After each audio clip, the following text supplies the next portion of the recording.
qu'on se pose. Euh, Vous savez, moi, il y a un truc, moi, je constate. Je me rends compte que tout ce qui concerne les permis de travail, là, c'est des choses sur lesquelles il faudrait vraiment parler avec beaucoup de pincettes. OK? Parce que quand ça ne va pas, on va accuser le Canada. Quand ça va bien, on n'accuse pas le Canada. Et le Canada, c'est une terre d'accueil qui aura malheureusement ou heureusement des avantages pour certains au début et les désavantages pour certains au début en fait. Donc, est-ce à dire, quand j'ai lu l'article, vous allez me dire qu'est-ce que vous en pensez, ok? Vous m'écoutez sur Instagram, vous m'écoutez sur TikTok, vous m'écoutez sur Facebook. Vous allez me dire qu'est-ce que vous en pensez. Est-ce que de prime abord comme ça, est-ce que vous pensez que le permis de travail, particulièrement qui est fermé, est une forme d'esclavagisme moderne? Je lance la question comme ça. Est-ce que vous pensez que le permis de travail fermé est une forme d'esclavagisme moderne? Ça, c'est la première question que je pose. Est-ce que vous pensez que le permis de travail fermé est une forme d'esclavagisme moderne? Et vous me dites pourquoi vous le dites en fait. OK? Parce que on va lire les articles, j'attends juste que les gens commencent à rentrer tout doucement pour qu'on puisse lire les articles et parce qu'aussi il y a beaucoup de discussions qu'on voit sur les réseaux sociaux présentement en matière du fait que beaucoup d'immigrants ne s'intègrent pas, beaucoup d'immigrants se plaignent alors qu'on leur donne tout. Donc maintenant, de votre côté, est-ce que vous pensez que c'est vrai? Moi, c'est la question que je pose avant de lire l'article sur l'Amnesty International.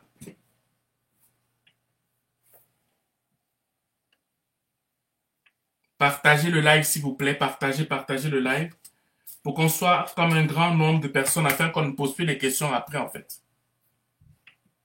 On va commencer d'abord par lire l'article en question qui parle de l'esclavagisme moderne.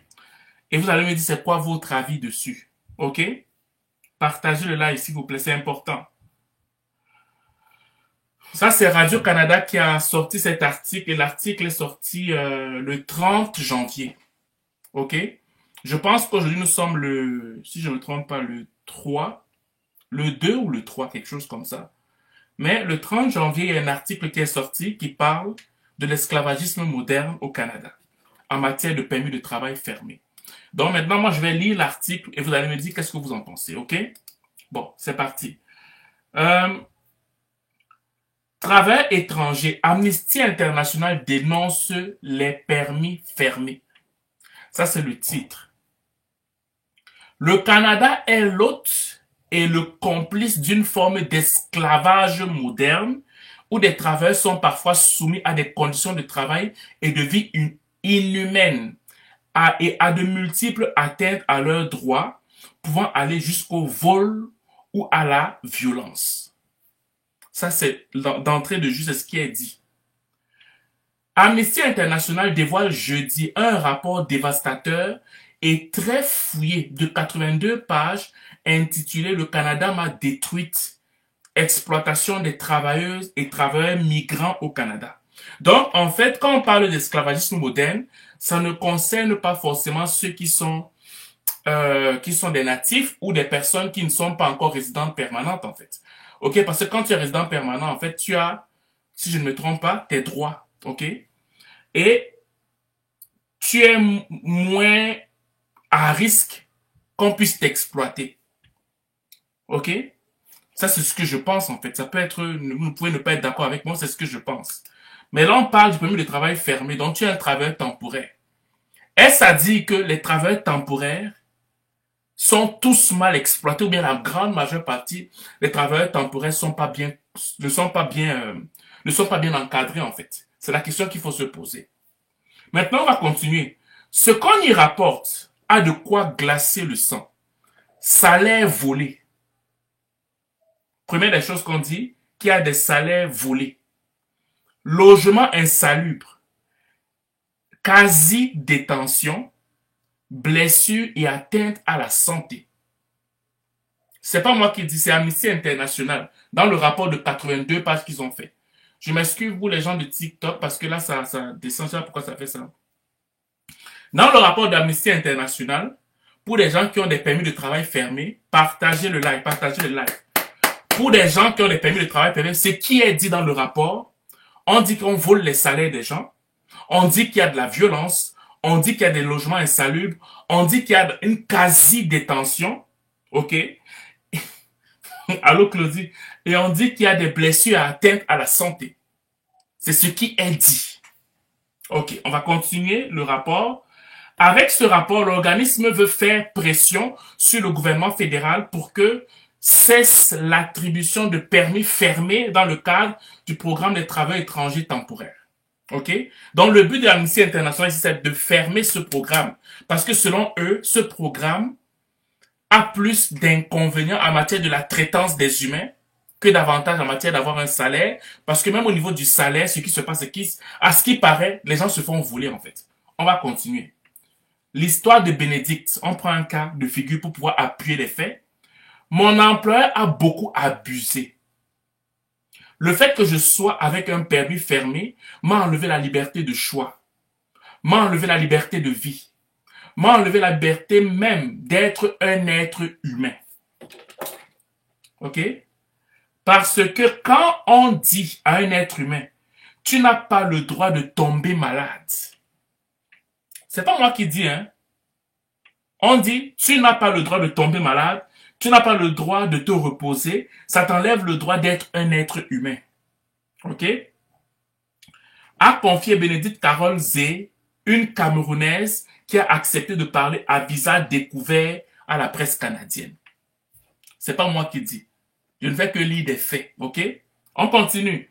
Arrivé en 2016 avec un permis fermé de 2 ans, la liant avec une entreprise agricole d'Abercon en Estrie, Bénédicte a été obligée de travailler de 7 heures à 20 heures, 7 jours par semaine, sans journée de pause et parfois la nuit.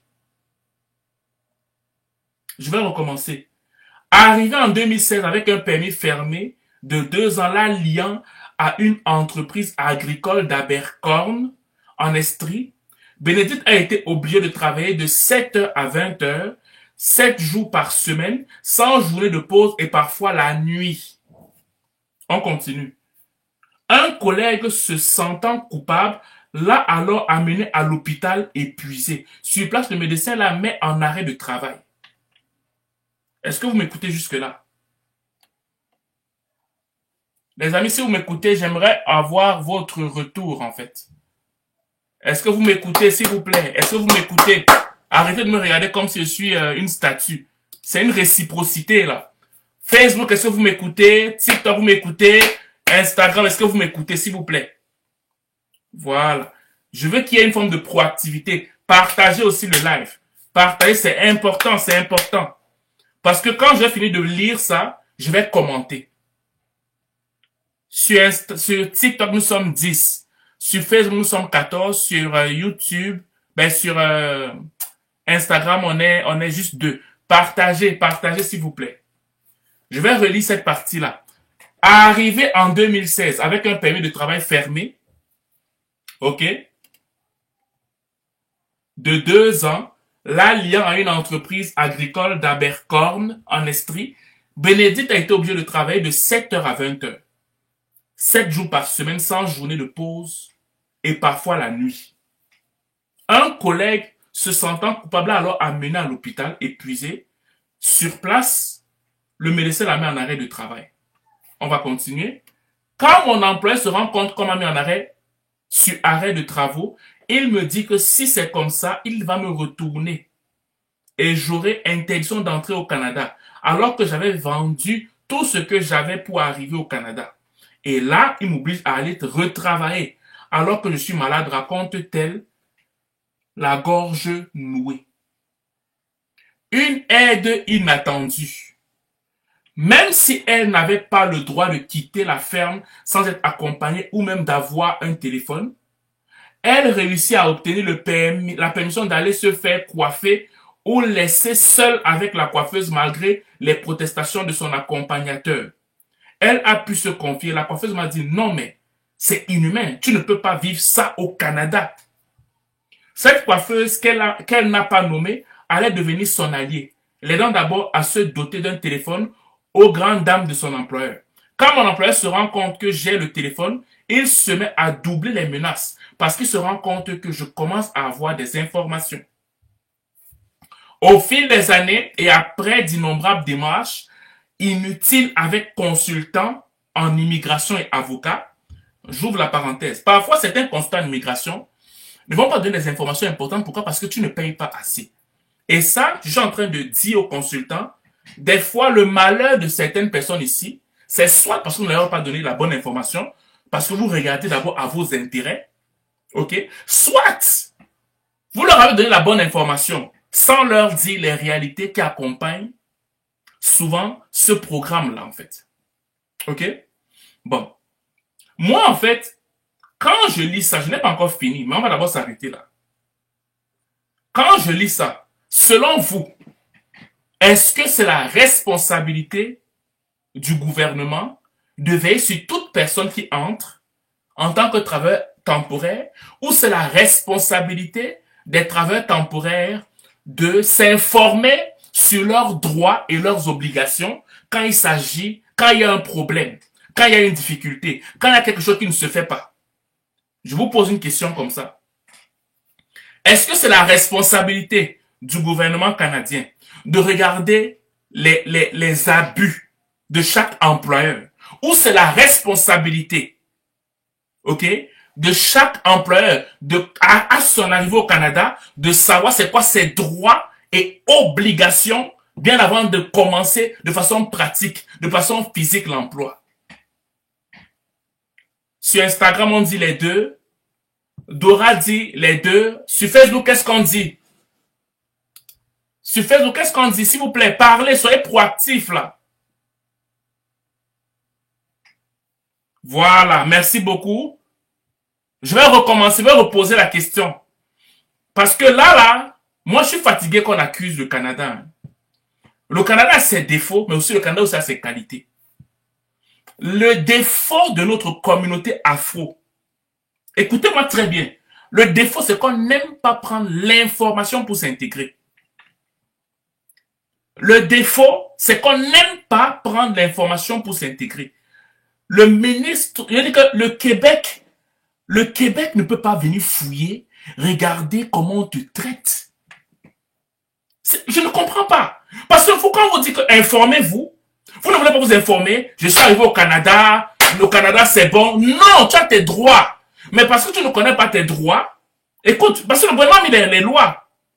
Voilà, exactement. Le gouvernement a déjà mis. Mais personne ne veut s'informer. Parce que c'est pas normal que ce qu'elle vit, la madame. Ce n'est pas normal ce qu'elle vit. Mais est-ce que tu connais tes droits? Ou parce que comme on est habitué à l'improvisation, on croit qu'on va improviser partout. Non! L'employeur savait que ce qu'il faisait n'est pas bon. Raison pour laquelle il essayait de la séquestrer de façon indirecte. L'employeur le savait. Mais elle, est-ce qu'elle connaissait ses droits? Parce que beaucoup d'entre nous marchent au Canada, on fait les choses, ok? Beaucoup d'entre nous marchent, mais la grande majeure partie d'entre nous ne connaît pas nos droits. Ok, vous vous amusez. Hein? La grande majeure partie d'entre nous ne connaît pas nos droits. Quand tu pars dans un emploi, que tu sois résident permanent, que tu sois canadien, que tu sois n'importe quoi, avant de commencer dans cet emploi-là, tes meilleurs amis doivent d'abord être le syndicat. Moi, avant, je trouvais que les Québécois exagéraient. Moi, avant, je trouvais que les Québécois exagéraient. Un petit truc comme ça, ils sont au syndicat. Un petit truc comme ça, ils sont au syndicat. J'ai dit, mais vous ne vous fatiguez pas? Vous ne vous fatiguez pas? Mais c'est normal d'y aller, premièrement, parce que tu payes le syndicat. Deuxièmement, quelqu'un me dit que oui, mais c'est un travailleur, c'est un résident temporaire avec un permis de travail fermé. Oui, mais il y a les normes du travail. Il y a les normes du travail. Même si tu n'as pas droit à un syndicat au niveau de, disons, au niveau de ton emploi, ok? Mais il y a les normes du travail.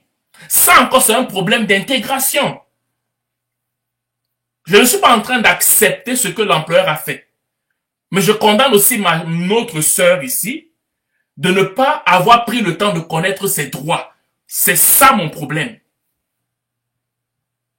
Parce que le Canada a mis tout en place. Le Canada va venir regarder à chaque fois que oui, mais est-ce que l'employeur la traite bien?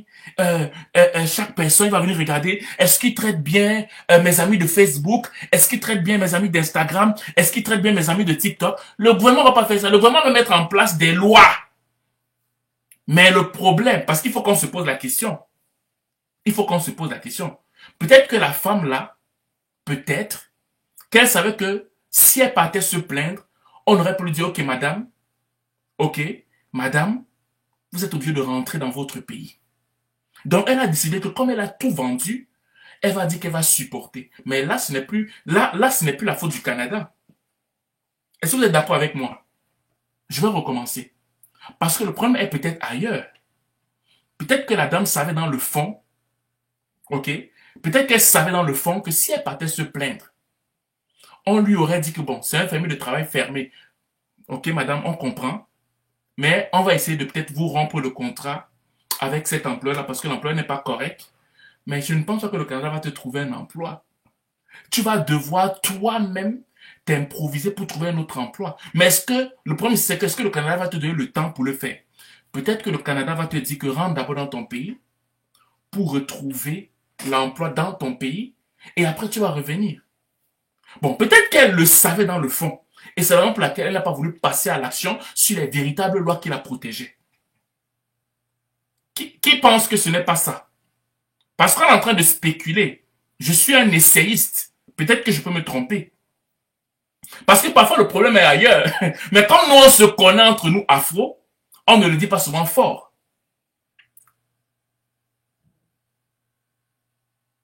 Dites-moi en commentaire, je ne suis pas une statue. Parlez, s'il vous plaît.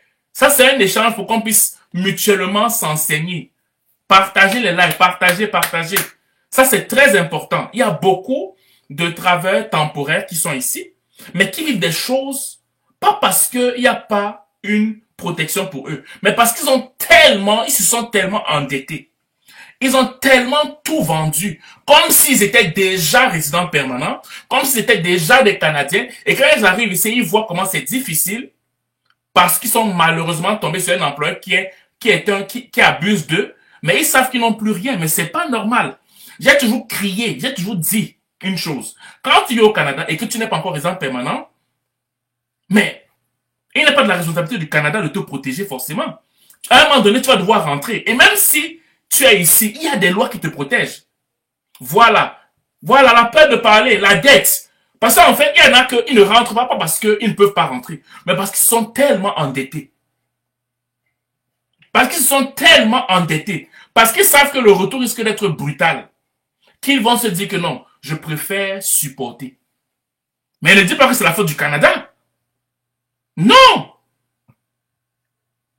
J'ai un ami qui a fait 6 mois au quartier après seulement 3 mois de travail. Voilà, c'est ça. Je veux dire, je suis pas en train de dire que j'accepte ce que l'employeur fait. Non. Je ne suis pas d'accord avec ce que l'employeur fait. Mais je veux aussi qu'on regarde nos réalités en face et qu'on prenne nos responsabilités. C'est ça que je veux. Arrêtons de pointer du doigt les autres. Arrêtons de faire ça. Arrêtons.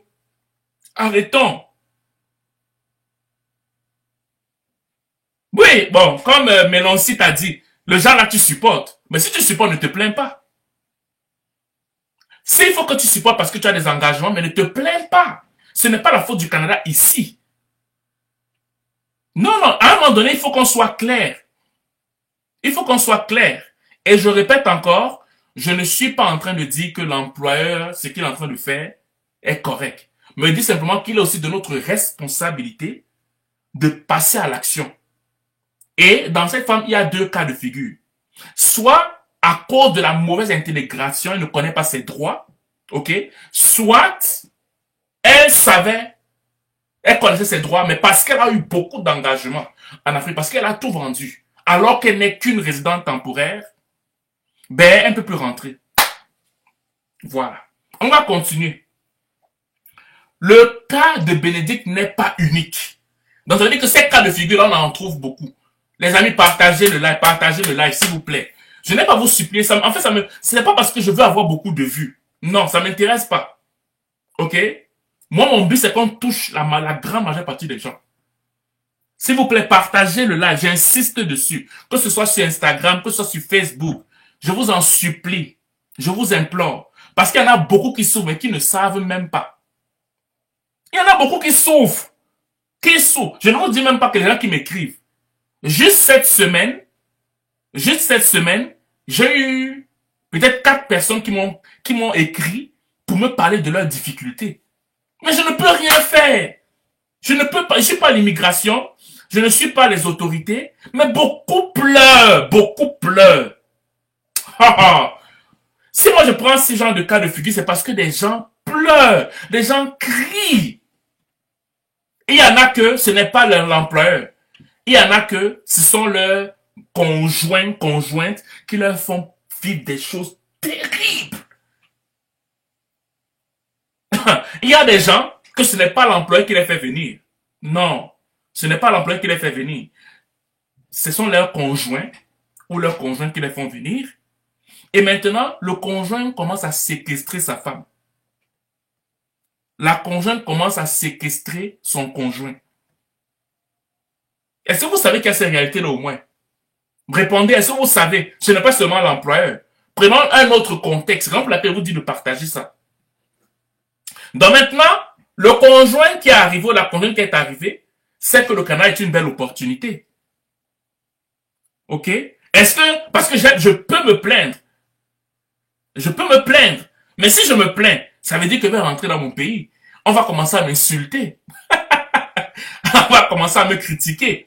On va commencer à dire que, oh, un rapatrié. On va commencer à dire des choses. Donc, je vais supporter. Mais là, si tu décides de ton propre chef de supporter, ce n'est plus la faute du Canada. C'est ça que je vais mettre en avant. Parce que tu as pris une décision de façon lucide. Tu vois un cas de figure. Il y a maltraitance, que ce soit de mon employeur. Il y a maltraitance, que ce soit de mon partenaire qui m'a fait venir au Canada. Maintenant, tu as le choix parce qu'il y a des lois qui te protègent. Tu te dis, bon, si je ne veux pas me plaindre, peut-être on va me rapatrier. Ok? Peut-être on va me rapatrier. Et si on me rapatrie, je n'ai plus rien au Canada. Ou même si j'ai des choses, ok, qui m'attendent en Afrique ou dans les Caraïbes, ben on va me traiter de quoi? De lâche? C'est tout ça qu'il faudrait qu'on mette en question. Mais si tu penses comme ça et que tu décides après, au final, de rester, mais cela, ce n'est plus le Canada. Écoutez, c'est ça, c'est très intéressant. Nous, les Camerounais, nous n'aimons pas lire et encore moins s'informer. La dame de peur de retourner au pays, après avoir tout perdu, elle s'est vue contrainte de subir l'insupportable. Effectivement. C'est pas seulement les Camerounais, Émilie, hein. Il y a pas mal de nationalités qui vivent dans ce cas de figure, en fait. Donc, c'est ça. C'est ça. Maintenant, on va lire. On te dit, le cas de Bénédicte n'est pas unique. Loin de là. Et ce n'est pas le pire non plus. Ce n'est pas le pire. OK? Les travaux des auteurs du rapport menés de février 2024 en juin 2024 contiennent des extraits de longues entrevues avec 44 personnes de nationalités différentes. On continue. On y constate que les vols de salaire sont fréquents. Bon, on s'arrête d'abord là. Qu'est-ce qui peut expliquer? Écoutez-moi. Qu'est-ce qui peut expliquer qu'on vole le salaire à quelqu'un et la personne reste encore? Je vous pose une question. Hein, et partagez le live. Sur Facebook, personne n'a partagé le live. Parce que si vous ne partagez pas le live, je vais commencer à ne pas faire de live dans la plateforme qui a moins d'audience. Parce que mon but, ce n'est pas de perdre mon temps ici. Mon but, c'est de conscientiser les gens. Je repose la question. Qu'est-ce qui explique qu'on vole les salaires de quelqu'un et que malgré tout, quelqu'un reste? Qu'est-ce qui peut expliquer ça?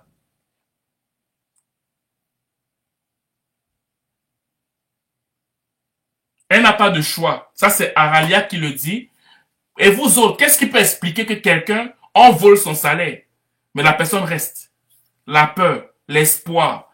Sur Facebook, qu'est-ce que vous dites? Qu'est-ce qui explique ça? Bon, si on vole ton salaire, est-ce que ça c'est la faute du Canada?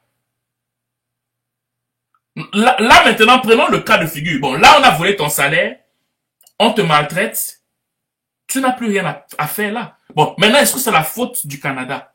Non, non, parce qu'il faut que ce soit clair. Je veux juste que ce soit clair, qu'on comprenne les faits. Si on vole ton salaire, on te maltraite dans ton emploi, tu vis dans des endroits insalubres, tu es au Canada, tu ne te plains pas, ou du moins, tu bagarres avec toi-même. Est-ce que là, maintenant, c'est la faute du Canada? C'est la question qu'il faut se poser. Voilà, on continue. Les violences physiques et verbales sont monnaie courante et certains ont affirmé avoir subi des agressions sexuelles. Jamais rapportées aux autorités policières. Bon, écoutez, là, ça me dépasse. On te viole même. On te viole, mais tu es encore là. Bon, c'est la faute du Canada. On dit qu'ils n'ont jamais rapporté ça aux autorités. Pourquoi? Beaucoup ne connaissent pas calculer leur salaire et ne connaissent pas la loi qui régit ça. Bon, oui, c'est ça, frère, tu as raison. On va jusqu'à te violer. On te dit que les gens ne rapportent pas ça. Je veux dire, comment on veut diaboliser le Canada comme ça? En fait, je ne comprends pas. J'essaie de comprendre. On te viole. On ne te paye pas ton salaire. Tu vis dans les endroits insalubres. Mais tu ne portes pas plainte. Moi, je ne comprends pas. C'est la peur de rentrer. Je suis d'accord avec toi, Hélène. Et pour vous autres, c'est quoi? Il faut contacter. Oui, mais le fait de contacter stipule que tu rentres dans ton pays aussi. Parce que c'est un permis de travail fermé. Si je ne sais pas s'il y aura quelqu'un qui va automatiquement te prendre. Il y a forcément une raison qui empêche les gens de porter plainte. Oui, mais ça fait en sorte quand même que les gens ne portent pas plainte. Ça ne résout pas le problème, Mélancita. Ça ne résout pas le problème. Bon, maintenant, je pose la question différemment. Est-ce que c'était un résident permanent qui n'avait pas son salaire? Un résident permanent qui vivait dans un endroit insalubre? Un résident permanent qu'on violait? Est-ce que vous pensez que le résident permanent allait porter plainte? Puisqu'on dit que ceux-là ne portent pas plainte.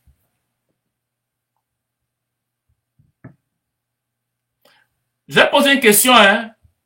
Ne me regardez pas comme une statuette, là. Est-ce que vous pensez que c'était le cas d'un résident permanent ou d'un Canadien? Il y a Stéphane qui dit pas forcément. Donc, Stéphane, donc on peut te violer, tu ne sais pas si tu peux porter plainte ou pas. Il faut me dire, et vous, qu'est-ce que vous pensez? C'est ça. De nombreux témoignages font état de conditions de travail dangereuses et d'absence d'équipement de protection malgré les expositions aux pesticides et autres produits dangereux et même le refus de fournir des vêtements assez chauds pour l'hiver. Tu arrives dans un pays, il fait froid, mais tu te dis que je vais quand même rester là. Ce n'est pas la faute des autorités, mon ami. Ensevelis vivants, plusieurs travailleurs ont été blessés, puis traités comme du bétail avec menace d'être renvoyés s'ils ne travaillent pas quand même. Vous voyez, ce qui tenait ces gens-là, c'était le fait qu'ils devaient rentrer. Oui, mais Stéphane, je suis d'accord avec toi. Mais ce n'est pas la responsabilité. Il est de ta responsabilité de connaître tes droits.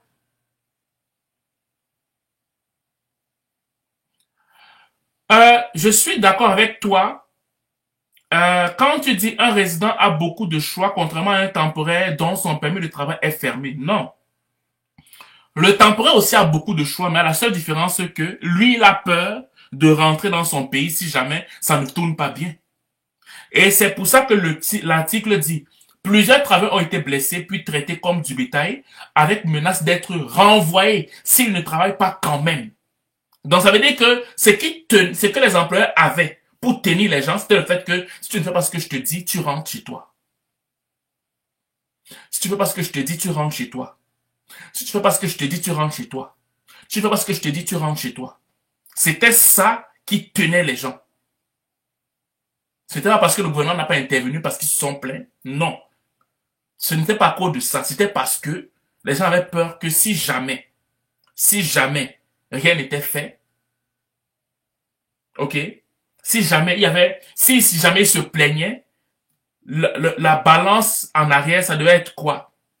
La balance en arrière, ça devait être quoi? Ça devait être que, ben, tu risques de rentrer dans ton pays. C'est ça le problème.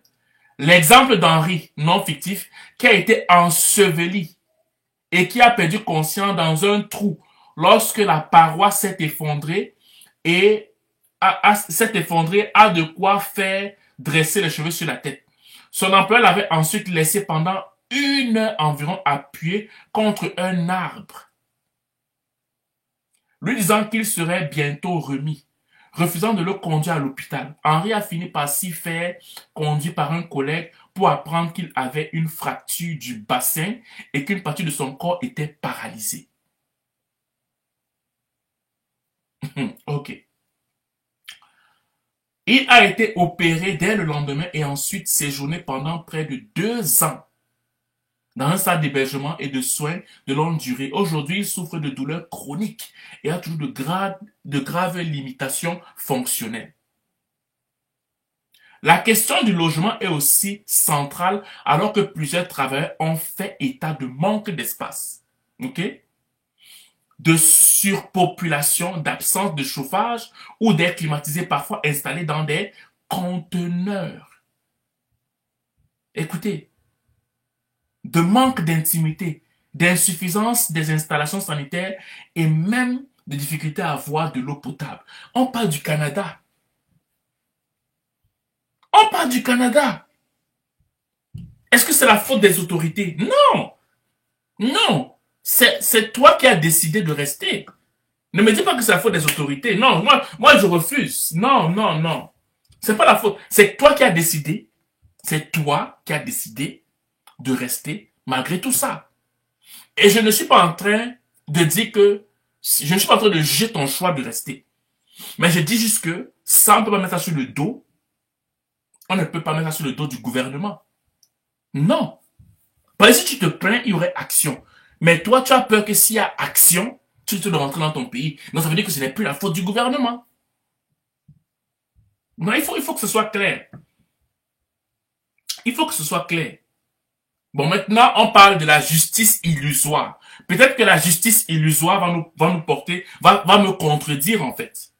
La possibilité de porter plainte est pratiquement anéantie, d'une part, par la menace constante d'expulsion que font planer les employés délinquants. Bon, vous comprenez. Donc, ces gens peuvent porter plainte, mais parce qu'ils ont peur de rentrer dans leur pays, ils se taisent. Ils peuvent porter plainte. Et il y a aussi une part de responsabilité pour les autorités car il doit avoir des contrôles. Même s'il y a des contrôles. En fait, écoute, moi c'est un truc que je suis pas d'accord avec ça. Dans la mesure où, oui, c'est vrai, il y a des abus. Je suis d'accord avec ça, il y a beaucoup d'abus. Je suis très d'accord avec ça. Mais le truc c'est que c'est quoi nos responsabilités? C'est ça. Parce que nous, quand on arrive, déjà, quand on quitte l'Afrique ou les Caraïbes pour arriver au Canada, le truc c'est quoi? C'est que on veut arriver au Canada à tous les prix. À tous les prix. On ne sait pas qu'est-ce qui nous attend. On ne sait pas c'est quoi nos engagements. Parfois, on ne lit même pas bien le contrat.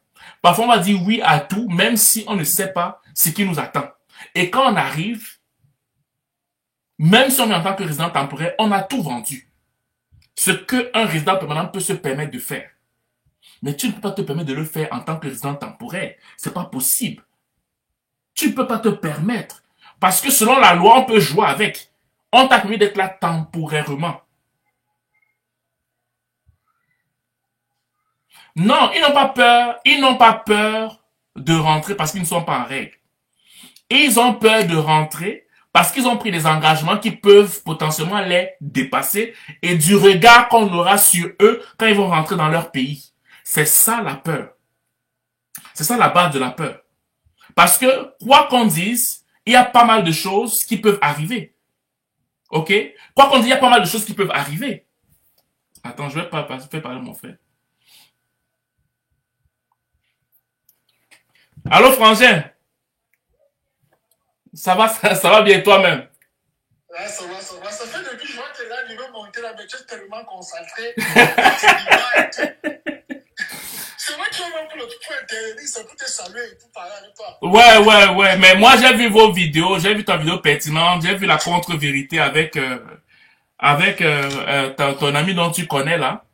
Et Hein? ça m'a beaucoup inspiré. J'ai commencé à faire des recherches parce que je me suis rendu compte que dans ce que vous dites, vous êtes complémentaires. Je comprends ce que tu dis, je comprends ce qu'elle dit, mais je me suis trouvé qu'il y a comme beaucoup de demi-vérités dans ce qu'elle est en train de dire en fait. Et là maintenant, l'angle sur laquelle je suis en train d'amener le sujet, c'est le fait que est-ce que la venue des résidents temporaires avec un permis de travail fermé, est-ce qu'on n'a pas une forme de responsabilité en ce qui concerne la connaissance de nos droits? C'est la question que je me pose. Est-ce que nous, c'est le fait juste d'arriver au Canada pour arriver qui est important, ou c'est le fait que, comme on est arrivé, on va tout faire à tous les prix, tout supporter pour qu'on ne rentre pas? C'est la question que je te lance comme ça. Qu'est-ce que tu en penses? Ah, attends, je t'arrive de prendre mon casque pour avoir un bon audio et un bon son. Ok. Non, installe-toi pour qu'on puisse un peu discuter de ça et voir qu'est-ce que tu en penses. Euh, déjà, ok. Déjà, j'aimerais juste dire que merci beaucoup pour l'opportunité que tu me donnes Oui. pour intervenir dans ton panel et aider aussi les personnes parce que j'ai vu le sujet intéressant. J'ai dit il faut que je m'en aide un peu pour donner mon coup. Oui. Bon, pour les résidents temporaires, je peux dire que tout est biaisé à la base, surtout pour nous les Africains. Oui. Je ne connais pas comment les autres pays se comportent. Je ne peux pas parler des autres pays. Je vais me restreindre sur l'Afrique. Oui.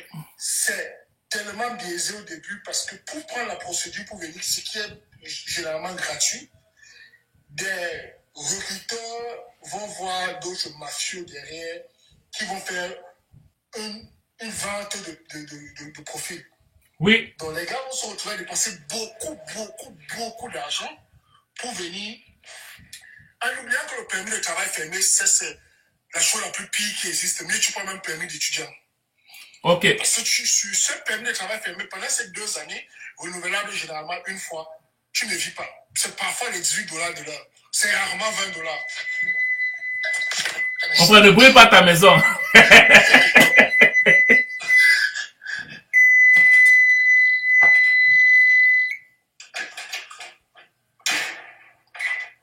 Ok, c'est correct. Oui. Je m'entraînais à béquer un peu. Oui. Ok. Merci. Donc, pour le permis de... Désolé à tout le monde. Pour un permis de travail fermé, comme je disais, on est focus dès le début. Oui. Tu vois, les gens se retrouvent... Moi, je connais... Beaucoup de personnes m'ont écrit et me voient. J'ai des filles surtout qui se trouvent au nord du Québec. Parce que moi, je suis à l'ouest du Canada. Oui. Elles sont au nord du Québec. On les a pris pour travailler dans un restaurant. Oui. Et la jeune fille m'a appelé et dans notre échange, je pense qu'elle a passé plus de temps de pleurer que d'échanger. Oui. Et j'étais juste au téléphone en train de dire que vraiment, je ne suis pas au Québec. Je ne peux même pas venir te rendre visite pour voir même où tu étais. Il y a d'autres personnes, je suis parti une fois au nord de la province de l'Alberta pour voir une fille qui était toujours dans ce même cas. Oui. Je suis parti, moi, pour... Elle n'avait pas vu un frère depuis beaucoup d'années, elle n'avait pas vu un Camerounais. Depuis plus de 9 mois, elle n'avait pas vu. C'est le même cas pour la fille qui est dans une villa comme je m'oublie, au nord du Québec. Oui. Je pense que c'est loin de Chokunabi. Bref, c'était tellement... Quand j'ai tapé la map, c'était vraiment plus de 3 heures de route. Plus de 4 heures de route. Donc, elle n'a pas le choix, elle travaille pour $18 de l'heure. Oui. Le propriétaire l'a mis dans une maison où elle paie $500 par mois. Oui. Dans la chambre, elle est la seule fille avec les Congolais, les Ivoiriens, beaucoup d'autres personnes. Et elle n'a pas les droits. C'est comme ça qu'on insulte, c'est comme ça qu'on parle n'importe comment, on fait faire les chats. Vraiment, les droits de l'homme ne sont pas respectés. Bon, maintenant, la question que je te pose, je vais faire comme... C'est pas que je suis pas d'accord avec toi. Je vais faire comme l'avocat du diable pour qu'on essaye de comprendre de façon très généralisée. Est-ce que selon toi, j'ai une question, est-ce que selon toi, elle aurait pu faire quelque chose pour se protéger? Et si elle fait quelque chose pour se protéger, elle s'attendrait à quelles répercussions? Elle a même un pied lié. J'ai pas compris. Honnêtement, elle a même un pied. Honnêtement, elle a même un pied lié. Mais attends, mon frère, attends, on n'est pas c'est que dans quel pays arabe, là? C'est le Liban, c'est les gars qui sont, non, qui sont en Côte d'Ivoire plein, là. Les Libanais, c'est Libanais, non? Non, ceux qui partent d'abord, on confisque leur passeport et tout ça, c'est pas ça? En fait, parce que moi, j'essaye d'avoir comme une forme de neutralité dans tout ça. Parce que dans la façon dont c'est présenté, c'est comme si les gens sont sciemment, je veux dire, c'est comme si nous, on reçoit des problèmes, des oppressions, des manipulations et tout ça, mais c'est comme si on n'a pas de droit complètement. À moins qu'on refuse de connaître nos droits. C'est ça mon problème. Moi, c'est ça qui me dérange, en fait. Oui, si elle a le droit, elle a vraiment beaucoup de droits, elle peut l'attaquer. Mais pourquoi elle n'agit pas? Moi, c'est ça la question. En fait, la menace est subtile. Oui, voilà, c'est ça. On ne va pas t'insulter, on ne va pas te brutaliser physiquement, tu vois. Oui. Mais ce serait des petites phrases que, tu sais bien que si on a eu ton permis de travail fermé, tu pourras rentrer dans ton pays pour te demander de travailler 2 heures de plus. Pour te demander de venir beaucoup plus tôt. Ce serait des menaces subtiles, ce n'est pas des menaces, ce n'est pas des affronts. Et tu sais que déjà le fait d'accepter $18 de l'heure, c'est une arnaque. Oui, je suis d'accord. C'est une arnaque. C'est quand tu te retrouves ici, tu te rends compte que tu t'es fait arnaquer. $18 de l'heure, c'est une arnaque.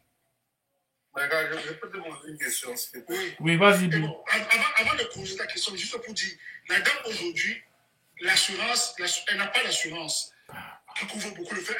Elle a mal aux yeux et elle n'a pas l'assurance pour ça. L'assurance qu'on a souscrit pour elle est pour certains types de choses qui ne couvrent pas les problèmes comme les dents et les yeux. Tu peux continuer. Bijon, t'écoute. Je disais que, bon, salut, moi c'est Bijou. Je suis au Canada en tant que travailleur étranger. Ok. Je touche les mêmes $18 que M. Kinawa qui est en train de parler. Oui. Mais moi, dans mon cas, je veux parler sur mon expérience. Moi, dans mon cas, je n'ai pas eu. Je savais ce que je venais faire. Bon, dès le départ, je savais ce qui m'attendait. Je savais mes conditions, tout à ce à quoi je m'attendais. Donc, pour moi, pour ceux qui arrivent sur le terrain avant de découvrir comment ça va se passer, moi, ça m'étonne. Ça t'étonne. Tout est en ligne. Tu connais, tu vas recevoir un salaire net. Le premier va être déduit pour les impôts. Je crois que ceux qui arrivent sur le terrain avant qu'ils sont maltraités, c'est ceux qui ont manque d'informations. Parce que moi, d'où je suis, je n'ai jamais eu de problème. C'est moi qui demande les autres supplémentaires. Mais Bijou, j'ai une question. Parce que j'ai lu un article où il y a certaines personnes que lorsqu'ils arrivent, on leur dit qu'effectivement, on te donne 18, mais sur le terrain, on leur donne $15 de l'heure. Bon, comme mon frère disait, moi disait là, si tu n'acceptes pas ça, on pourrait te menacer indirectement pour que tu puisses accepter. Sinon, on va interrompre ton permis de travail fermé. Si tu es dans ce cas de figure, comment tu réagirais? Si je suis dans ce cas de figure, de voir comment tu vas rencontrer peut-être un avocat ou de voir les procédures judiciaires à mettre en place pour cela. Oui, mais le monsieur peut te dire que, bon, ok, dans ce cas, je résilie ton contrat. Tu n'as même pas besoin d'aller voir le contrat et tout ça. Ok, dans ce cas, je m'excuse, je me suis trompé. Je résilie ton contrat, je rentre dans ton pays. Est-ce que toi, tu serais prêt à rentrer dans ton pays comme ça, au lieu d'accepter l'argent qu'on te propose là, tu es au Canada, là. Tu fais comment? Non, mon gars ne veut pas accepter. Ah, laisse ça, petit, laisse, mon petit, laisse ça. Ah, là-bas. Tu t'es endetté, attends. Petit, attends d'abord, attends.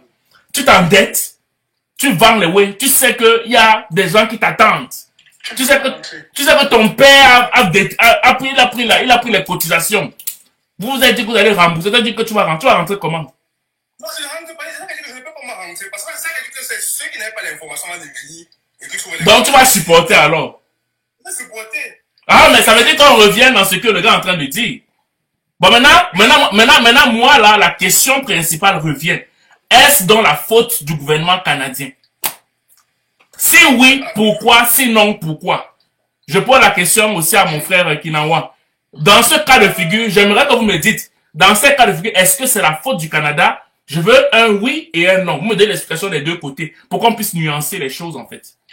Ok. Merci encore pour la question. Oui. Je vais répondre à deux volets. Oui.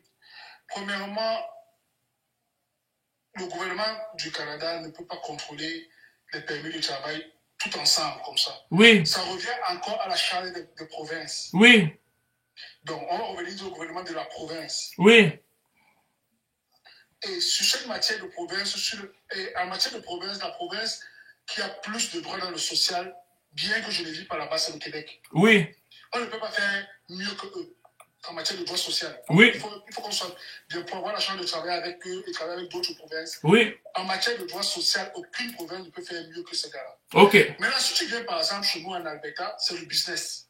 Oui. Là-bas, c'est du business. Les droits sociaux sont vraiment... c'est pas vraiment ça. C'est du business. Donc, du lieu, on s'en fout. Est-ce que tu peux faire du business? Oui. Est-ce que tu peux faire... Oui. Il y a les recours en justice, mais c'est pas vraiment trop médiatisé. Oui. Donc, là-bas, c'est du business. Les conditions sont assez différentes. C'est difficile, oui, mais on paye. Ok. Tu vas faire tes heures supplémentaires, on va payer. Maintenant, moi, je dirais que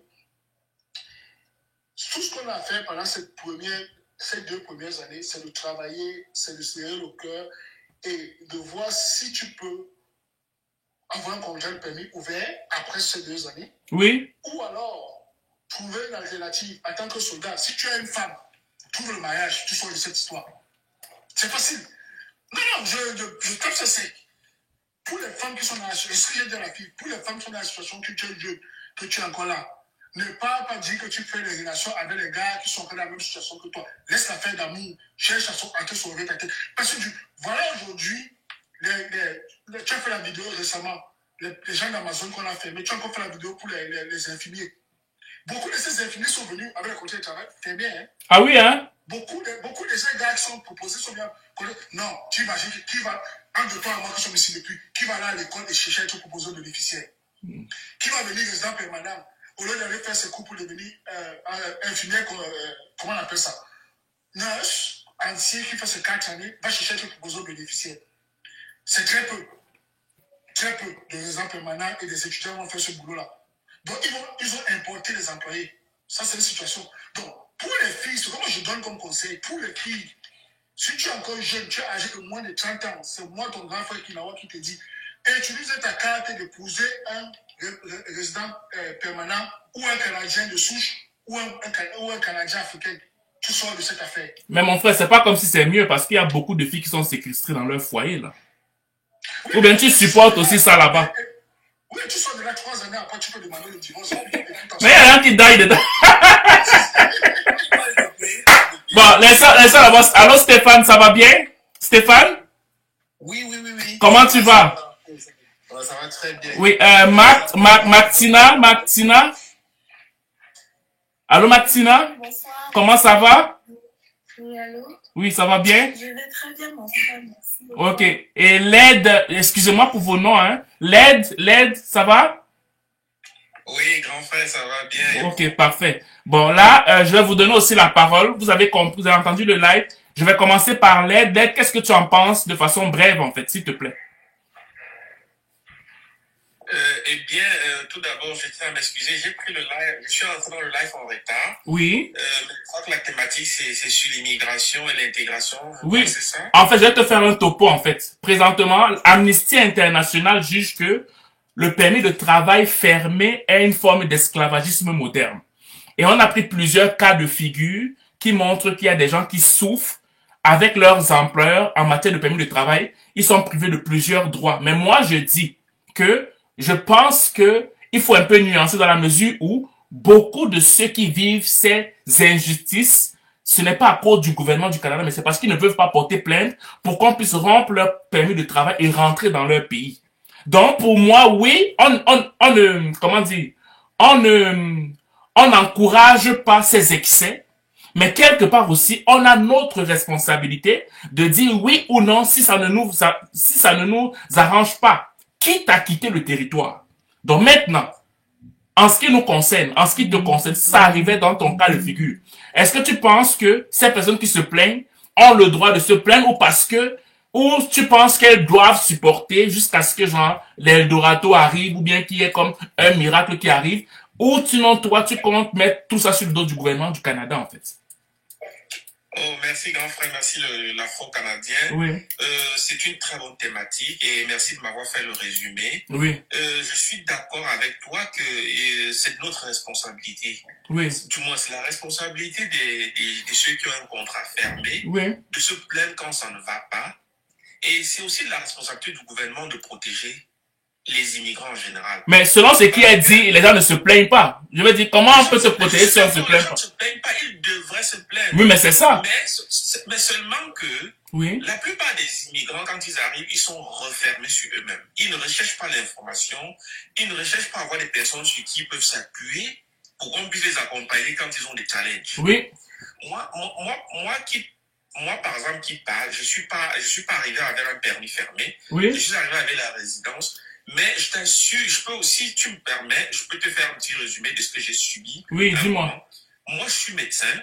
Oui. Formé au Cameroun. Oui. Je suis arrivé ici. J'ai eu de la misère au Québec à trouver du travail. Mais à un moment donné, je me suis résigné à dire, OK, il faut que j'aille trouver quelque chose pour payer les factures. Oui. J'ai commencé à travailler comme préposé aux bénéficiaires oui. dans une résidence pour aînés. Oui. Mais les gars me faisaient souffrir. Pourquoi ils me faisaient souffrir? Parce que je pense que c'est parce que j'étais dans moi, je pense. Je veux pas, du coup, je veux pas passer par quatre chemins. Oui. Pourquoi est-ce que je le dis? Figure-toi, nous étions dans une résidence où il y avait 2 étages. Au premier étage, on avait 2 salles, 15 résidents par salle. Oui. Et moi, j'étais là. Et dans au premier étage, il y avait, d'un côté, il y avait des résidents qui étaient ce qu'on appelle des résidents autonomes. Oui. Et dans l'autre salle, on avait ceux qui étaient semi-autonomes. Oui. Moi, j'étais le seul sur les 30, parce qu'on envoyait 3 préposés par niveau. Mais moi, j'étais le seul qui devait faire le beurre à 18 personnes. Par jour. Par jour. Ouh. Je commençais mon service à 7h du matin. Non. Je finissais à 7h du soir. J'avais droit à la pause, mais je ne pouvais pas la prendre parce que si je la faisais, je ne pouvais pas finir mes bains. Je devais nettoyer le plancher. Je devais préparer les toasts. Je devais changer les culottes à midi. Je devais m'assurer que la cuisine est propre et partager le repas à midi également. Donc, c'était épuisant et c'était difficile. Et donc, je m'étais plaint au responsable des ressources humaines pour lui dire, écoutez, j'aimerais avoir mon job description, parce que je ne comprends pas que je sois dans un service avec des gens, ouais. Mais c'est moi seul qui sont en train de faire le travail. Vous savez ce qu'elle m'a répondu? Non. Elle m'a dit, sur les 30, tu dois faire les 18. Et je reconnais que c'est pas juste, mais tu dois le faire. Regardez ce qu'elle m'a répondu. Je suis rentré chez moi, je lui ai fait un mail, je lui ai dit, je ne travaille plus. Ils m'ont rappelé pour me dire non, je suis désolé, nous sommes désolés, on va améliorer les conditions de travail. J'ai dit, je ne travaille plus. Vous voyez, ça c'est une injustice. J'ai trouvé un second job où je travaillais comme préposé au service alimentaire, mais il me faisait laver la chambre froide. J'étais le seul noir à laver la chambre froide, je le dis ici. J'étais le seul noir. Mais je suis arrivé un jour, il faisait, je crois, il faisait moins 20 degrés. J'ai vu le responsable, j'ai dit, mais patron, aujourd'hui, là, vraiment, il fait tellement froid, je ne peux pas laver la chambre froide aujourd'hui. Mais ils m'ont renvoyé le lendemain. Mais j'ai dit, j'étais ignorant parce que j'aurais dû me plaindre. Mais, et tout ça, tu étais résident permanent. Attends, tu étais résident permanent. Oui. Non. Mais, mon grand, il fallait que je paye les factures. Mais toi aussi. Non, mais j'ai dit, mon erreur, c'est que je ne me suis pas renseigné. Tu ne t'es pas intégré. Moi, c'est ça que je condamne souvent avec vous, là. C'est une erreur que j'assume, j'endosse cette erreur. Mais cette erreur-là, ça ne s'arrête pas à toi. Ça continue, c'est ça mon problème. Je veux dire que moi, regarde, je prends un exemple. J'ai fait ces trucs-là depuis 2019. J'ai même fait des conférences en présentiel.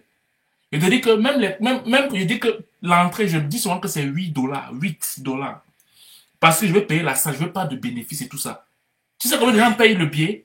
Même pas 2 personnes. Parce que ce n'est pas un sujet qui est intéressant. Alors que les Chinois qui arrivent ici, ils ne parlent même pas le français. Mais ils connaissent tous les rois du système et ils s'en sortent mieux que nous. Je suis pas en train de te tirer, je ne suis pas sur toi. C'est-à-dire que moi personnellement, j'ai 37 ans, ok? Et j'ai commencé à m'intégrer quand je me suis marié. Je me suis marié à 30 ans. C'est à partir de cet âge-là, parce que ma conjointe, ok, elle a grandi, elle est née ici, ok? Mais elle, je veux dire, quand on avait des fois des confrontations d'idées, mais elle était intégrée. Et c'est là où j'ai commencé à faire que, mais attends un peu. Notre communauté a un problème au niveau de l'intégration. Et l'intégration, ce n'est pas copier les autres. Parce que quand tu copies les autres, tu t'assimiles aux autres. L'intégration, c'est que tu gardes tes cultures, tu gardes tes valeurs, tu gardes tes origines, mais il y a comme, je veux dire, tu fais un avec ton environnement parce que tu es au courant de ce qui se passe. Exactement. Parce que moi, je suis arrivé, mon premier emploi, c'était quoi? J'ai gorgé les poulets. Moi, je ne savais pas. Mon premier emploi, les poulets qu'on vend là, c'était les juifs. Et moi, je ne savais pas. On a vu un truc, offre d'emploi sur un journal. On est parti. J'étais chaud. Mon frère, quand tu arrives, je portais les bottes. Les bottes arrivaient au niveau des genoux. Et il y a passé avec du sang partout. J'étais traumatisé. Je fais comme ça là. Le juif là. pour égorger. Le poulet, je veux dire, tu te tournes comme ça, tu prends le poulet dans sa bouche, tu attrapes le poulet, tu fais comme ça là. Lui, il fait comme ça là. Après, il égorge. Il fait comme ça. Après, il coupe. Tu vois un peu? Je dis que, après, moi, je trouvais que, mais non, je commence au Canada, mon premier salaire, je me rappelle, c'était 76 $. J'ai mangé les chips de 50 $ dessus. Juste pour te dire quoi? Juste pour te dire que l'intégration, c'est le cœur du succès au Canada. L'intégration, je te dis la vérité, c'est le cœur du succès au Canada. Parce que si tu ne t'intègres pas, même quand il y aura des opportunités, tu ne pourras pas les voir. Quelqu'un qui s'intègre saura que ici, là, c'est là où il faut aller. Là-bas, c'est là où il faut aller. Mais si tu n'es pas intégré, tu ne connais pas, tu n'entends pas les battements du cœur du pays, les battements du cœur de la ville. Tu n'entends pas. Tu es muet, tu es sourd, tu ne vois rien, tu es aveugle, tu ne vois rien, tu ne comprends pas. Mais celui qui est intégré, il comprend que bon, tel métier, peut-être que je vais devoir bientôt l'abandonner pour aller dans telle autre place. Peut-être que telle place, je vais devoir aller. Je ne suis pas en train de tirer ceux qui viennent d'arriver. Mais il est inconcevable que tu fais 5, 6, 7 ans, mais tu ne comprends pas le système. C'est pas possible. Je suis totalement d'accord avec toi, Lafro. C'est pour ça que j'ai dit, mon combat aujourd'hui... Oui, aujourd'hui, c'est quoi? C'est comprendre le système. Comment tu peux sensibiliser les gens? Qu'est-ce que tu dirais aux gens? Ici, il faut conclure. Après, on passe la parole à Maxina. S'il faut conclure, si toi, tu devrais conseiller aux gens, qu'est-ce que tu dirais? Moi, je dirais simplement se référer aux personnes ressources qui ont fait leurs preuves. Ok. Se référer comment? Est-ce que tu te déplaces? Parce que bon, tu sais que dans notre communauté aussi... Se déplacer si nécessaire. Mais bon, dans notre communauté, les gens mentent beaucoup. Ils donnent beaucoup de demi-vérités. Il y a beaucoup de gens. Il a réussi au Canada. Il va pas te dire la vérité. Comment il a fait? C'est pour ça que je dis, j'ai bien pesé mes mots. J'ai dit se référer aux personnes ressources qui ont fait leurs preuves. Mais comment discerner les personnes ressources? C'est ça ma question. Non. Les personnes ressources, c'est pas difficile de connaître une personne ressource.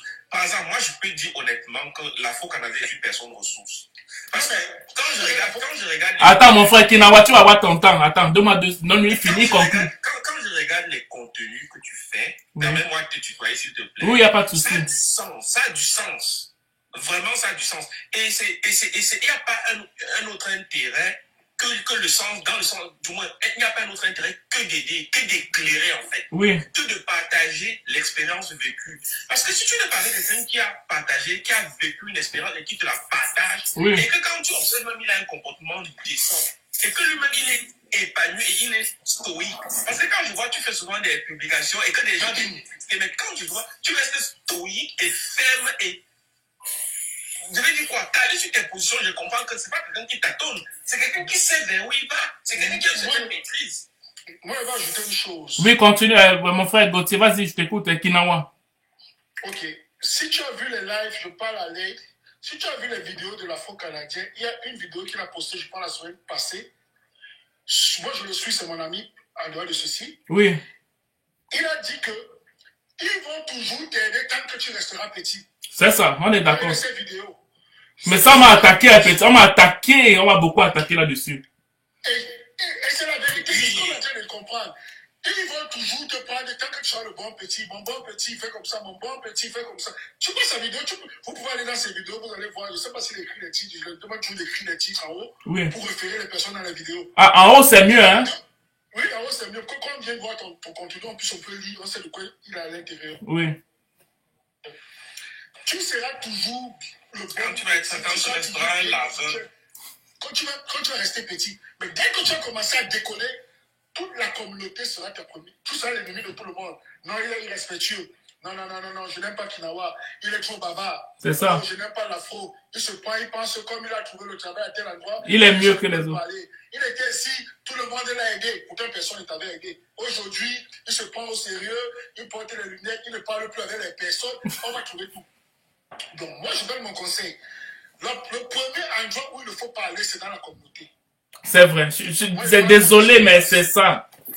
C'est désolé. Le premier endroit où il ne faut pas aller, c'est à la communauté. Quand tu viens d'arriver, ne crois pas à la communauté. Moi, ce que j'ai fait, je donne mon histoire, ça va peut-être aider les personnes. Quand je venais dans ma ville, à Calgary, j'ai regardé la communauté camerounaise, j'ai trouvé beaucoup de personnes. Alors, je suis tombé sur quelqu'un qui a liké une photo d'un de mes grands frères. J'ai demandé à mon grand frère, tu connais la personne sur Facebook? Il m'a dit, oui, on a travaillé ensemble à UCB. Ok, parfait. Je vais causer avec lui, on était dans le même département. Il a parlé avec la personne m'a aidé à trouver le logement. J'ai payé, j'ai trouvé ma chambre et tout. Une semaine, comme moi j'arrive, j'ai toujours ma présence d'esprit que non, il ne faut pas aller à la communauté. Je pense, le gouvernement a mis en place des services d'accueil de nouveaux venus. Va dans ces services-là, prendre la connaissance de ce qu'on te dit, lis les brochures, on va t'aider à faire ton CV, va faire ton CV là-bas. Quelles sont les opportunités qui s'offrent à toi? En fonction de ces opportunités-là, tu vas aller. Le gars m'a laissé 2 semaines. Il m'a mené dans ma chambre le lendemain. Il m'a dit qu'il part travailler. 2 jours après, il m'a dit écoute, on est au Canada, bats-toi. J'ai dit ok, merci. Il m'a rendu le plus grand service, qui était la chose la plus pire au moment-là, mais c'était le plus grand service qu'il m'avait rendu. J'ai commencé à me battre de moi-même. Dans ma maison où on louait, c'était les chambres. L'un de mes roommates me dit ok, prends le numéro 6. Tu appelles la dame si c'est le service de nouveau venir va t'aider. Et ça a débloqué ma vie jusqu'à aujourd'hui. C'est là-bas que j'ai fait le CV. Je n'ai pas fait 2 semaines. J'avais trouvé le travail dans mon domaine comme informaticien. Dans mon domaine, j'avais trouvé. Je suis parti. Quand il vient me voir 2 mois, je lui dis écoute, comment on fait pour arriver dans telle entreprise? Non, il est venu me voir 3 semaines après. Il dit écoute, comment on fait pour se retrouver dans telle entreprise? Il me dit pourquoi? Il dit non, je vais l'accompagner un peu avec la voiture. Je vais voir comment on prend le bus. Il me dit pourquoi? Il dit non, je commence le travail là-bas demain. Ah. Quand il m'a laissé le jour-là, il ne t'a plus jamais parlé. On s'est parlé 6 mois après. 6 mois après. Parce qu'il était venu me chercher pour m'amener à McDonald's. J'ai dit non. Je ne peux pas être cadre de banque au Cameroun. Je viens travailler à McDonald's. Jamais. Mieux pas mon billet, je rentre. Je n'avais pas encore démissionné de mon poste. Je ne peux pas être cadre de banque, moi. 10 années cadre de banque. Je viens travailler à McDonald's. Jamais. Ce n'est pas que je dénigre le métier. Non, on se comprend. Je ne me voyais pas. Je dis non. Je n'avais même pas encore démissionné. Donc j'avais encore une option de rentrer. C'est là que tout s'est joué.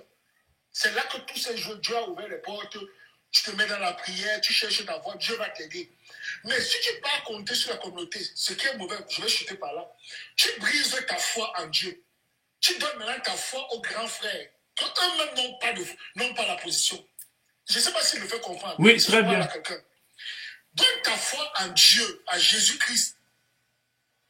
Par le fait que tu pries, tu as tes documents, tu te formes. Si tu prends cette confiance que tu donnes à la communauté, tu tues ta foi. Tu ne vas plus faire, tu ne vas plus produire un miracle. Parce que tu vas compter sur l'espérance du grand frère, que lui-même n'a pas la position. Il n'a pas la position. Il a trimé pour être où il est là. Donc, moi, mon conseil, c'est de parler à la communauté. Va au service que le Canada a mis, les accueils de nouveaux venus. Tu tu vas là-bas, tu écoutes certaines vidéos de personnes qui disent, tu peux écrire même à quelqu'un pour demander seulement un conseil. Pour écrire, mais pas à la communauté. Merci Parfait, beaucoup. merci. Allô, ma soeur, tu as toi la parole, tu as 3 minutes. Après, il y aura Oui, trois je minutes. suis Après, là. on va chuter. Sinon, on va me finir là-bas, mais toute ma famille Bonsoir tout m'attend. le monde. Salut, ça va? Ça reste. Ça va bien, Hmm, merci, ça va très bien. parfait. Je suis vraiment honorée, grand frère Afro. Je suis honorée d'être sur ton panel Hmm, et d'écouter beaucoup d'histoires inspirantes des autres frères. Et c'est vraiment assez touchant, c'est vraiment assez poignant. Toutes les vérités qui se partagent ici ouais, depuis que je suis en train de suivre. Mais je vais commencer par la fin du grand frère Kinawa. Ce n'est pas facile lorsqu'on vient d'arriver de se détourner instinctivement de sa communauté.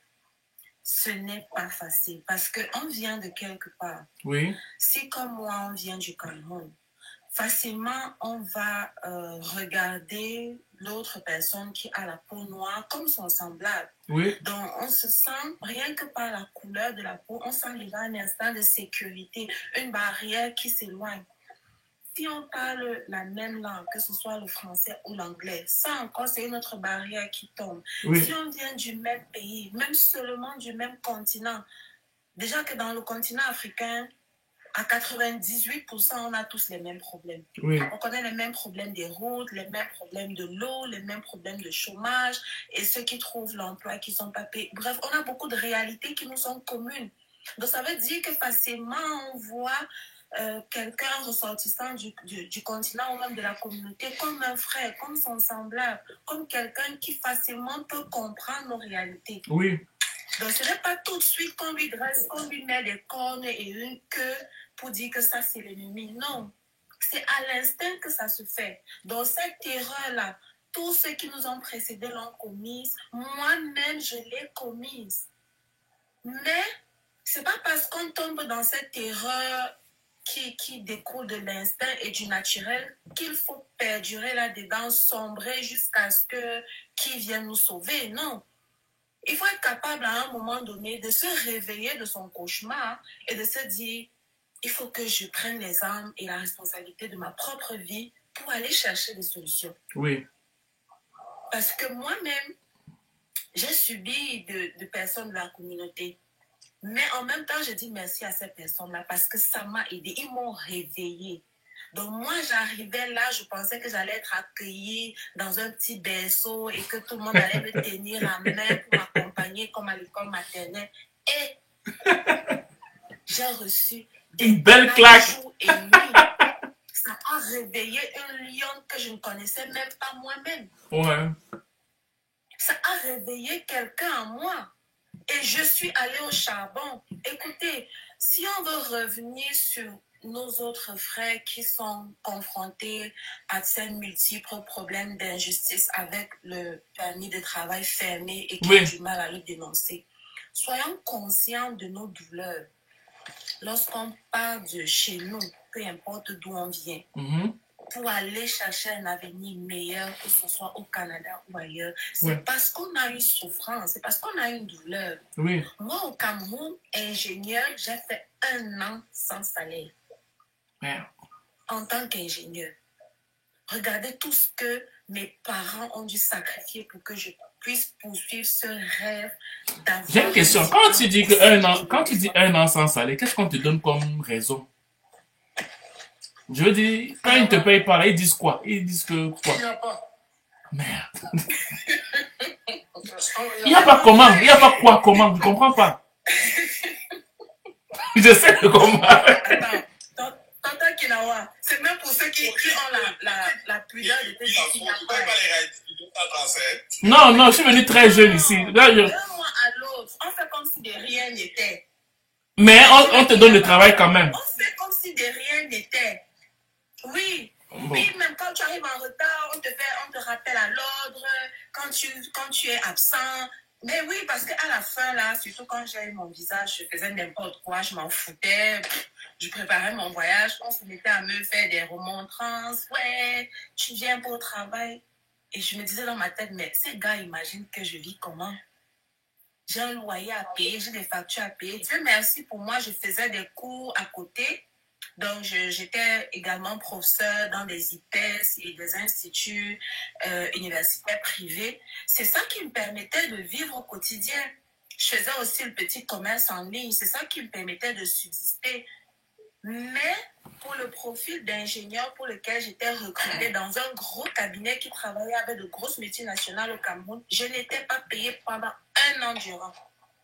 Excusez-moi. Dites-moi, lorsque vous laissez derrière vous, quand vous laissez derrière vous une pareille douleur, Oui. oui, Et vous tombez dans la communauté, les gars qui veulent souvent finir avec vous. Bon, tu vas passer quelqu'un de... mais oui. Non, mais parce que là, on revient alors à ça. Donc, ça veut dire quoi? Ça veut dire qu'on doit donc supporter. Parce que là, moi, je comprends. Ça veut dire que vous êtes tous d'accord alors sur ce que la fille a fait. Parce que je l'ai lu au départ. Langa savait pertinemment que elle fait des injustices, que c'était pas normal. Mais quand elle passe se plaindre, elle passe se plaindre sans pour autant parler des intentions qui font en sorte qu'elle ne parte pas parler auprès de la police et toutes ces personnes-là. Donc, est-ce la faute du Canada? Moi, je vous repose la question. Non, mais moi, je dis qu'il faut qu'elle passe parler avec un expert de la loi. Elle prenne un avocat.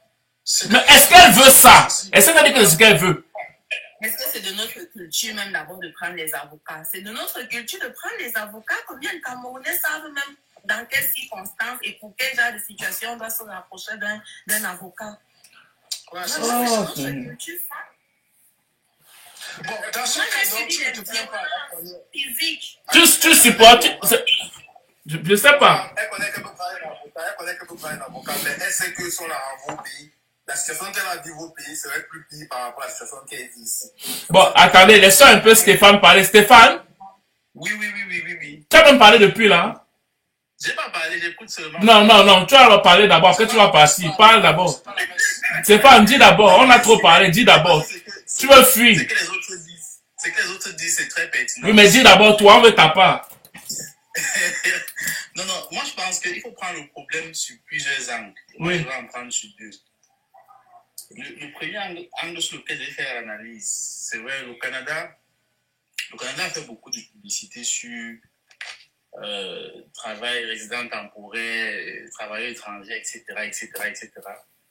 Mais on arrive ici, c'est pas tout, c'est pas tous les contrats fermés où on a ce genre de problèmes. J'ai des amis, par exemple, qui travaillent et qui n'ont pas ce genre d'abus, ce genre de problème dans les entreprises un peu plus structurées. Mais dans les entreprises, j'ai envie de dire, d'un secteur primaire, comme peut-être l'agriculture, préposé aux bénéficiaires, etc., où il y a vraiment ces abus qui remontent sur la scène. J'ai envie de me poser une seule question. Oui. Qu'est-ce que le Canada, d'abord, a mis en place pour sécuriser ce genre d'employés? Ça, c'est ma première question. Oui. Maintenant, une fois qu'on répond à cette question, comment est-ce que nous, enfin, ces personnes qui sont concernées là, comment est-ce qu'ils utilisent ces mécanismes-là pour se servir de ça afin de porter leur voix un peu plus haut? Maintenant, une fois que la voix est portée plus haut, comment est-ce que c'est résolu? Parce que je me souviens, j'ai souvent vu certains procès sur YouTube, quelque chose comme ça, là où je voyais des gens vraiment, des avocats ou bien des personnes représentées qui ont pris en charge certains problèmes des immigrants qui étaient abusés. Oui. Mais derrière, qu'est-ce qu'il en suit? Est-ce qu'il y a vraiment des décisions de justice qui tombent à l'encontre des employeurs qui font ce genre de cas? Il faut d'abord poser le problème sous cet angle-là pour savoir si, même si elle se plaint, est-ce qu'elle aura gain de cause? C'est d'abord ça le problème. Le deuxième angle d'analyse, est-ce qu'il faut supporter? Moi, je pense, tout dépend de chacun. Il y a une courante, il y a certaines personnes qui vont penser que rentrer serait de la honte, comme tu disais, la fraude. C'est-à-dire, tu es parti, tu as tout laissé, mais tu reviens, c'est la honte, on va crier sur toi, on va se moquer de toi et tout. Oui. D'autres vont penser que non, je préfère croupir ici, là, au prix même de ma vie, entre guillemets, parce qu'il faut que je réussisse au Canada. Oui. Là, ça dépend de chacun et de la dignité de chacun. Moi, en ce qui me concerne, je ne peux pas vivre ce genre d'humiliation. Ça, c'est moi. Je ne peux pas être dans une situation où je sais que je suis en train de souffrir, je ne suis pas épanoui, alors que chez moi, Même si je m'en vais derrière, là, je m'en vais au champ, je cueille les mangues tous les jours, je vends, au moins j'aurai la paix du cœur. Oui. Moi, je vais rentrer. Ça, c'est mon point de vue, qui n'est pas forcément partagé. Oui. Mais moi, je vais rentrer parce que je vais me dire que, ok, j'ai expérimenté quelque chose au Canada, mais ça n'a pas marché comme je voulais.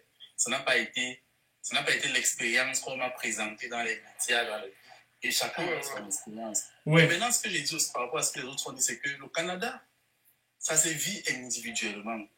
La réalité de A n'est pas la réalité de B, c'est ça. Ça veut dire que si par exemple Tonton Kinawa s'est rapidement intégré, ça ne sera pas par exemple le cas de Let Life Ben de Stéphane. Chacun aura sa réalité. Oui. Et je pense que c'est un tout qui forme un.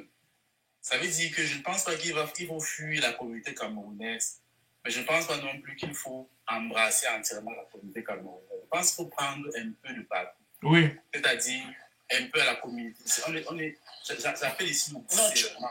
On doit discerner parce qu'on est grand. C'est-à-dire, tu avales tout ce qu'on te dit, mais derrière, quand tu rentres chez toi, tu te mets devant un mur, on dit, ok, on m'a dit ceci, on m'a dit ceci, on m'a dit ceci. Dedans, qu'est-ce qui sied beaucoup plus à ma personnalité? Qu'est-ce que je dois récupérer comme information pour pouvoir avancer? C'était mon cas. Quand je suis arrivé avec ma famille, bon, heureusement, je suis arrivé comme résident, donc je n'ai pas eu ces problèmes-là. Mais les gens ont dit non, on va commencer avec des métiers d'entrepôt. J'ai la même carrière que Kinawa, cadre de banque, près de 10 ans. Les gens ont dit non, viens, va dans les entrepôts, va faire ci, va faire ça, va faire ça. Je leur ai dit non, je ne parle pas dans les entrepôts. Avant de venir ici, c'est pour ça que j'ai dit chacun sa réalité. Oui, super. Non, j'ai dit même pour 6 mois, je vais travailler. C'est pareil, c'est ce que j'avais fait. De mettre en place une stratégie qui va me mettre sur le chemin du Canada. C'est pour ça que j'ai dit, et j'ai fini par là, le Canada se prépare. Avant d'arriver ici au Canada, il faut se préparer. Ne venons pas juste parce qu'on a envie de prendre l'avion, atterrir au Canada et tout va s'ouvrir. Non. Exactement. Psychologiquement, matériellement, il faut se préparer pour venir au Canada. Parfait. Parce que si ce n'est pas le cas, honnêtement, tu vas tomber dans un engrenage qui va t'amener pendant des années à courir dans des jobs et des jobs et des jobs, tu n'auras plus de vie.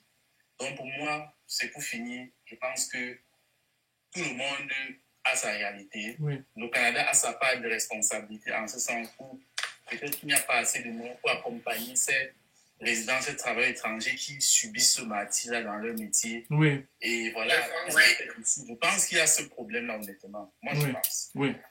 Merci beaucoup pour l'intervention. Semi, tu peux parler? Bonsoir, la Canada. Salut, ça va bien?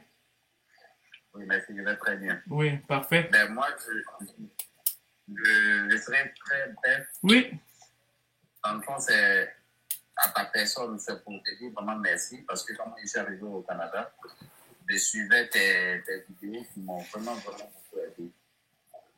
En 2001, et de tout ce que nous sommes tous en train de parler ce soir, je pense que si on va sur tes vidéos YouTube, tu avais expliqué à la communauté, tel qu'il y a tantôt, ouais.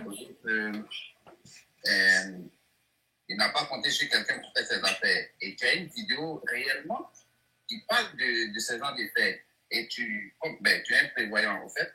Vous n'avez pas grand chose à te dire. Moi, tes vidéos m'ont vraiment beaucoup aidé.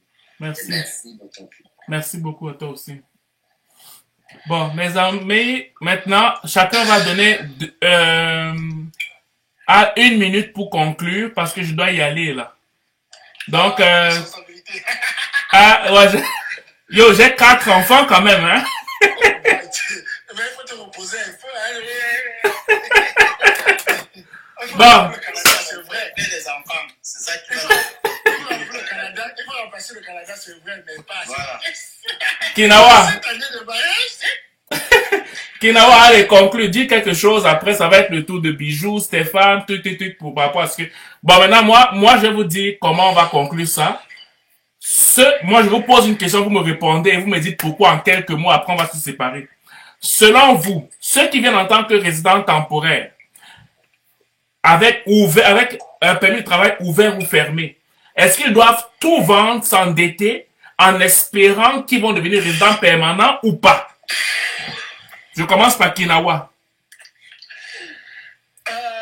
Ça, c'est une question assez compliquée. Oui, mais en une phrase, Ils n'ont pas le choix de tout vendre, que le tout va. Mais si vous ne dites pas, vous allez voir. Ce que je vais vous dire simplement, c'est de conserver un endroit où vous pouvez rentrer au cas où c'est chaud. Même dans votre maison familiale, aménager une chambre, on ne sait Jamais. Aménager une chambre au cas où ça rentre, tout le monde rentrer. Ça, si tu es seul, tu peux jouer ton va-tout. Étant ainsi, si tu es seul, Oui. encore. Mais si tu avais la famille, n'expose pas ta famille à certaines choses de compliquées. Surtout ce que tu avais le permis ouvert, tu as le droit, tu peux venir avec ta famille. Oui. N'expose pas ta famille à quelque chose de très compliqué. Où Oui. vous allez aller au tribunal, amener Radio-Canada, faire les vidéos que... Oh non, s'il vous plaît, pardon. C'est mon conseil. Okay. Si vous venez rester en permis de travail fermé, ou bien laissez d'abord la famille, venez seul, essayez de changer votre situation pour faire monter l'autre personne. Très pertinent. Bijou, toi, tu conclus comment? Bon, ma conclusion est très rapide. C'est un cadre de banque, après 10 années d'expérience au Cameroun, on va laisser son poste pour venir au Canada. Moi qui n'avais pas encore 2 années d'expérience, comment je ne veux pas venir? En fait, tu veux lui faire le désordre, hein? Non, c'est que tu avais 10 années d'expérience, ce cadre, ça veut dire qu'il dépassait là les 500 000. Moi qui n'avais pas encore 100 000, comment je vais laisser mes rester pour 100 000 que je ne veux pas venir? Bon, maintenant, tu conseilles donc quoi à un jeune ou à une madame, un monsieur qui vend tout? Est-ce que tu es pour le fait de tout vendre pour venir en tant que résident temporaire avec un permis de travail fermé ou ouvert, avec le risque qu'on pourrait te renvoyer ou pas? Qu'est-ce que tu conseilles en une phrase? Pour moi, je vais conseiller en deux conseils. Si tu es une situation stable, je conseille de ne pas vendre tout avant de venir. Mais si tu es une situation que tu as un risque, tu as un projet, tu as un début, je conseille, si c'est le terrain qu'il faut vendre, tu mets deux. Je conseille de vendre. Ok, parfait. C'est mon conseil. Ok. Stéphane? Oui, je vais un peu vous surprendre. Il y a un an, je m'aurais posé la question, j'aurais dit viens Oui. pour venir. Oui. Pour faire la situation. 1 an ou 2 ans. Mais aujourd'hui, avec les débats qui ont suivi, et puis, honnêtement, si quelqu'un n'a pas la résidence permanente, moi, je dirais de ne pas venir. S'il n'est pas en situation de bien dans son pays. Oui. Oui, de tout faire, de faire sa résidence permanente et de venir avec ça. Mais quelqu'un pourrait te dire que tu parles comme ça parce que tu es déjà ici. Qu'est-ce que tu réponds à la personne? Si veut dire c'est le discours des Camerounais, moi je dis ma vérité. C'est la meilleure option. Aujourd'hui, on a un gros débat sur les résidents temporaires. Nous tous on sait ça. Et donc même les renouvellements des permis, c'est très sûr. Ouais. Donc moi je dirais simplement, viens avec ta résidence permanente, c'est tout. Parfait. Ma soeur, c'était toi la parole? Oui, moi je suis arrivée comme résidente permanente. Donc vraiment me mettre dans la peau d'un résident temporaire, ça va être difficile. Mais selon les réalités que tu vois en tant que résidente permanente, qu'est-ce que tu dirais à un temporaire? Surtout à une femme. Je lui dirais des choses. À une femme ou une femme? À une femme. Parce que la réalité est différente. Pour les femmes, quand vous venez seul, tout le monde veut finir avec vous. Chacun veut vous binda. Oui, c'est ça. Quand on se dit ça aux femmes, que faites attention. Tout le monde va vouloir vous binda, les hommes mariés. Oui, c'est ça. Oui, il faut que tu dises ça. Pas pour les femmes. Bon, Donne des conseils à nos femmes. en fait, quand tu dis que tous les hommes vont vouloir... La grande majeure partie comprend. Ça dépend peut-être de comment est-ce que la femme se présente. Ça dépend peut-être de comment est-ce que la femme, comment elle interagit avec son entourage. Parce que moi, je n'ai pas eu ce genre de proposition indécente là. Peut-être parce que j'étais trop dans ma bulle à essayer de trouver des solutions pour m'en sortir, pour me caser. J'avais ramené beaucoup de blessures du pays, donc il fallait absolument que je fasse l'inverse et que je puisse vivre mieux. Peut-être c'était à cause de ça, mais vraiment, je pense que le mindset de chaque personne attire ou repulse un type de personne. Moi, vraiment, j'ai beaucoup entendu ça. Oh, les femmes, et puis quand tu es résident permanent, les gars vont venir vers toi pour des intérêts, etc. Mais j'ai jamais eu ça. Bon, en même temps, ça fait pas longtemps que je suis au Canada, ça fait juste 6 mois. Mais j'ai jamais eu ça. Tu es dans la communauté. J'ai jamais eu ça. Pas trop. Ah, mais c'est pour ça.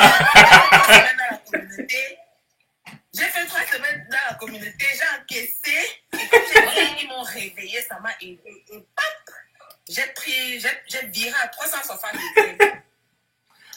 Bon, ok. Mais Ma soeur, pardon, on commence à me dire que fais vite. et je sais ce que je peux dire, peu importe qu'on soit une femme ou un homme, aller à la source chercher l'information. Oui, L'expérience des autres, c'est leur expérience. Leur parcours, c'est leur parcours. La bonne nouvelle, c'est que tout est disponible au Canada pour celui qui veut aller chercher. Tu veux chercher l'information est disponible. Va la chercher, tu l'auras. oui. On n'a pas la culture d'Internet, malheureusement. Ici, on ne peut pas faire sans ça. On n'a pas la culture d'aller sur les sites du gouvernement ou sur les sites des organismes. Mais c'est la réalité du Canada. C'est comme ça qu'il faut fonctionner. Donc, ça ne sert à rien de ramener son Cameroun ou son Afrique au Canada, alors qu'il faut venir au Canada s'adapter au fonctionnement du Canada. Oui. Donc, moi, je pense que c'est la chose primordiale à faire, peu importe la situation. Écouter les autres, c'est bien, mais aller chercher soi-même l'information pour résoudre ses propres problèmes, c'est encore mieux. Parfait. Moi, je finirai sur cette touche-là. Merci beaucoup. L'aide livre. Oui, ça fait plaisir, ma soeur. Oui. Ok, l'afro. Oui, en une En minute. ce qui me concerne, Oui. oui, je dirais que pour ma part, je ne suis pas d'accord que quelqu'un vende ses biens pour venir ici, Oui. fût-il soit résident permanent ou résident temporaire. Peut-être que cette décision est basée sur l'expérience que j'ai vécue personnellement, mais pour moi, je ne pense pas que ce soit une bonne idée. Déjà qu'actuellement, il y a cette tendance à... du moins, il y a ce vécu qui est un peu qui est généralisé dans la société, où on a de moins en moins les opportunités de travail, il y a des entreprises qui ferment et tout ça, vraiment. Il faudrait vraiment réfléchir à plusieurs reprises avant de prendre la décision de vendre tout ce qu'on a pour venir ici. Pour moi, ce ne serait pas un choix judicieux. Ok. Parfait. Et Saint-Méi, qu'est-ce que tu dis? Ben, moi, je dirais non. Et c'est pas intéressant de voir au début. Même quand tu as une bonne position, c'est-à-dire tu travailles, moi je dirais même de ne même pas démissionner pour venir au Canada. Si tu peux. Parce que actuellement, je ne peux pas bien faire rien. Un membre de notre communauté, heureusement qu'il n'a pas démissionné, étant infirmier au pays, il est venu ici comme préposé aux bénéficiaires. Il a fini sa formation et croyant qu'il allait avoir du boulot, ils ont refusé. Il ne peut pas travailler. Donc, actuellement, heureusement pour lui, il n'a pas démissionné. Donc, il doit retourner pour faire sa procédure normale de revenir. Donc, pour moi, non, ce n'est pas l'idéal de prendre cette route. Même démissionner, ce n'est même pas encore l'idéal. Voilà, c'est ce que j'ai à dire. Ok. En tout cas, merci à toutes et à tous pour vos interventions. La vidéo va être disponible parce qu'elle a fait au total 1h28 minutes. Elle va être disponible sur YouTube et sur Facebook pour ceux qui veulent réécouter au début. Et s'il vous plaît, partagez au maximum parce qu'il y en a qui souffrent vraiment beaucoup à cause de l'intégration. Et c'est sûr que le gouvernement canadien devrait mettre en place quelque chose pour suivre de près les gens qui sont vraiment malveillants.